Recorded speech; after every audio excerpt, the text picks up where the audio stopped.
This article/script was written in December 2025 and was updated in February 2026 to reflect recent news with Supreme Court rulings. I have a question, and I feel like many will have a response, but few will actually have a real answer. And that is, how much of the economy does Donald Trump control? And I know, you're thinking not another video breaking down the million different things Donald Trump does for good or for bad or wherever you land on the political spectrum, but this has nothing to do with any of that. But the whole point of this video is to try and answer the question of how much power does a president have over the economy? That's the question I have, not for anybody in particular, but just generally speaking. We treat the president like the CEO of the economy. We think if he just flips the right switch, gas prices drop and wages rise. But history tells us that that switch that we all believe or imagine is often disconnected. We are living through a massive economic stress test. Donald Trump returned to the White House in 2025, aggressively pulling levers that most modern presidents never really touch, deploying tariffs, firing federal workers, and feuding with the Federal Reserve. But to understand if any of this will actually work, we have to look a little bit backward. We have seen presidents refuse to touch the economy before, and we have seen them try to, well, strangle it into submission. And today's economy requires a Forsythic audit of power, from the chicken holocaust of 1973 to the bond vigilantes of 2025 to answer one question: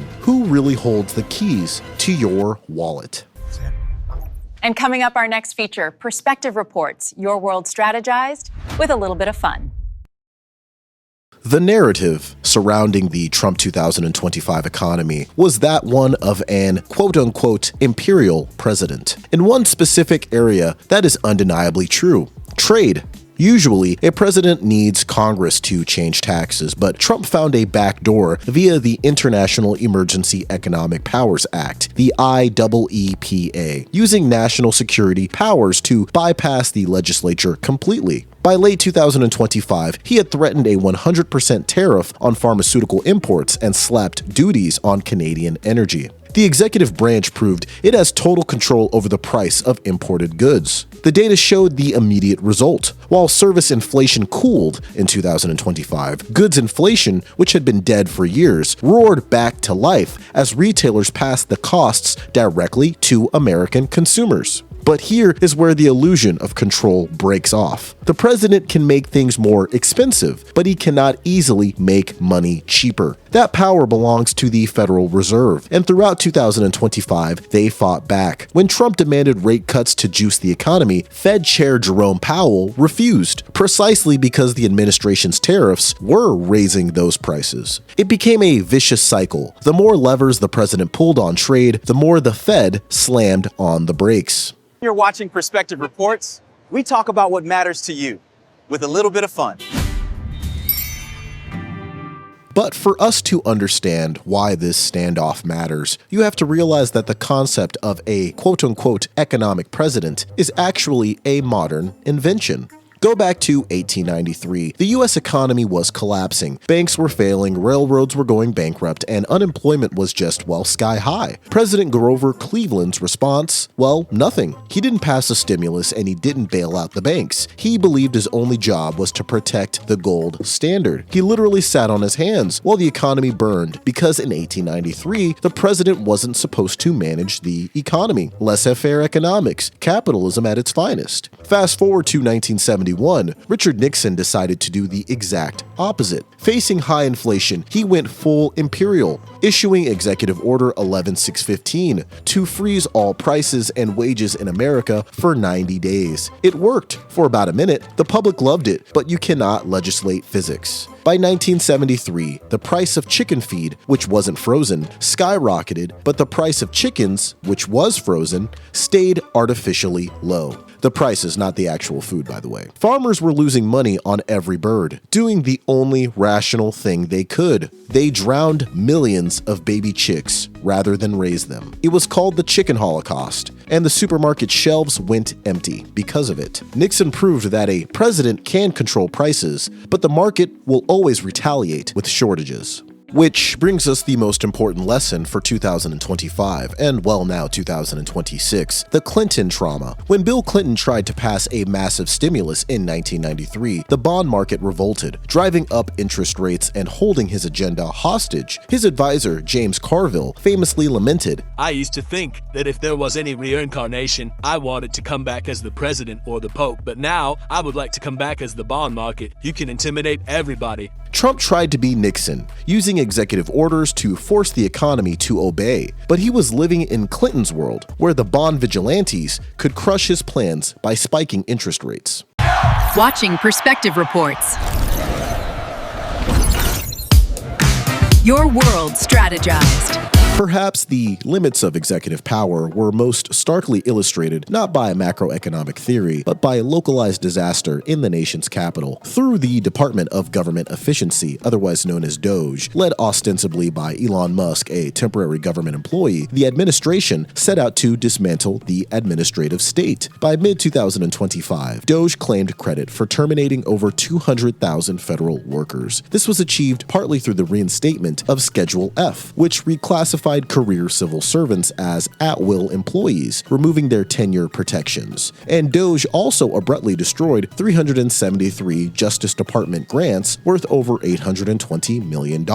This sudden grant destruction immediately defunded rural police departments and community nonprofits across the country. These grants, alongside supporting these departments and rural communities, also supported violence reduction and victim services. But the most severe economic fallout from all of this was concentrated in the Washington, D.C., Maryland, and Virginia area, the capital metro region. The mass firings triggered a D.C. depression, quote-unquote. By July 2025, the District of Columbia recorded an unemployment rate of 6%, significantly higher than the national average. The layoff sparked a housing doom loop. Active real estate listings in the D.C. metro area surged by 48.7% year over year in September 2025, as out-of-work residents liquidated assets to flee the place they no longer had a job in. Despite the chaos, the initiative failed to achieve its primary structural goals, saving the government at least $1 trillion.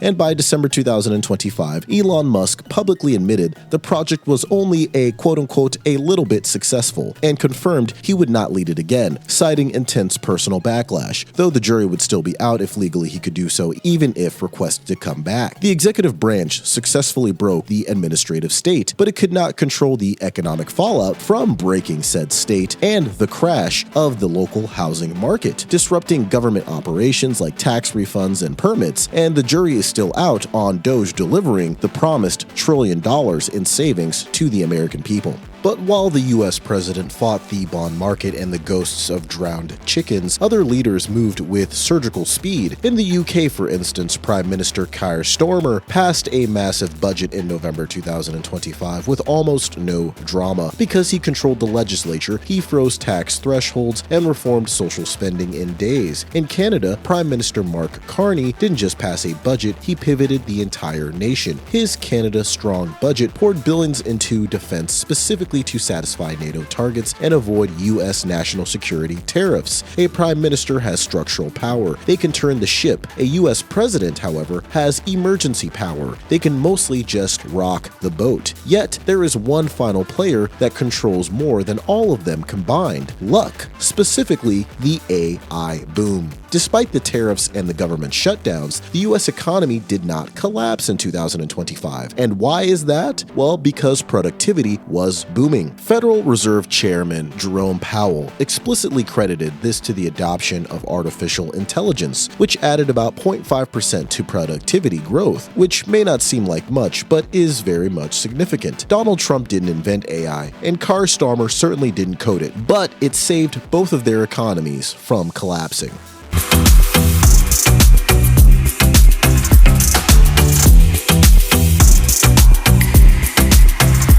However, just when you think a president might ride that technological wave unchecked, the oldest structural machine of them all wakes up: the Constitution.